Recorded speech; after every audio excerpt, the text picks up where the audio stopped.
नमस्कार दोस्तों, क्या नीट के वे 67 टॉपर्स दोबारा ला पाएंगे 720 अंक? जाने री एग्जाम होने पर कितना बदला रिजल्ट। दरअसल आपको बताते चलें, नीट यूजी री एग्जाम के परिणामों के साथ साथ संशोधन लिस्ट भी सामने आ गई है। पिछले रिजल्ट के हिसाब से 67 कैंडिडेट टॉपर्स की लिस्ट में शामिल थे। अब री एग्जाम होने पर यह संख्या घटकर 61 हो गई है। यानी री एग्जाम देने वाले 61 छात्र ऐसे हैं जो हाई स्कोर पाने में सफल रहे। लेकिन संशोधन लिस्ट के हिसाब से 6 कैंडिडेट टॉपर की लिस्ट से बाहर हो गए। सूत्रों के अनुसार ग्रेस मार्क्स के कारण हरियाणा के सेंटर से 720 अंक पाने वाले 6 उम्मीदवारों में से केवल 5 ने दोबारा परीक्षा दी। इनमें से किसी के भी 720 अंक नहीं आए। वहीं एक कैंडिडेट ने री एग्जाम भी नहीं दिया।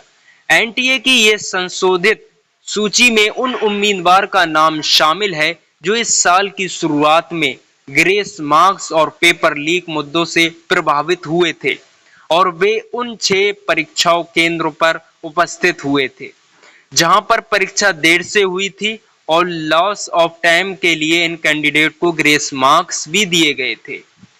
दरअसल आपको बताते चलें, सिर्फ 38% कैंडिडेट ने ही दिया था री एग्जाम। एनटीए ने रिजल्ट जारी किया है, लेकिन री एग्जाम देने वाले सभी कैंडिडेट के मार्क्स शेयर नहीं किए हैं। बता दें कि यह परीक्षा 23 जून को 7 केंद्रों पर 1563 उम्मीदवारों के लिए उपस्थित की गई थी, लेकिन सिर्फ 813 कैंडिडेट ही एग्जाम देने पहुंचे थे। बाकी के कैंडिडेट ने अपने पुराने रिजल्ट के साथ ही आगे बढ़ने का फैसला लिया। हालांकि उनके स्कोर कार्ड से ग्रेस मार्क्स को हटा दिया जाएगा। हरियाणा के एक ही सेंटर से 6 कैंडिडेट को मिले फुल मार्क्स। 23 मई को हुई री एग्जाम में कई सेंटर्स ऐसे भी रहे जहां अभ्यर्थियों की संख्या बिल्कुल ही कम रही। चंडीगढ़ में बने सेंटर पर 2 अभ्यर्थियों को परीक्षा देनी थी, लेकिन दोनों ही इस परीक्षा में बिल्कुल नदारद रहे, नहीं पहुंचे। नीट परीक्षा को लेकर एनटीए पर आरोप लग रहे हैं कि एजेंसी ने कुछ कैंडिडेट को ग्रेस मार्क्स दिए, जिसकी वजह से उनका स्कोर बढ़ गया।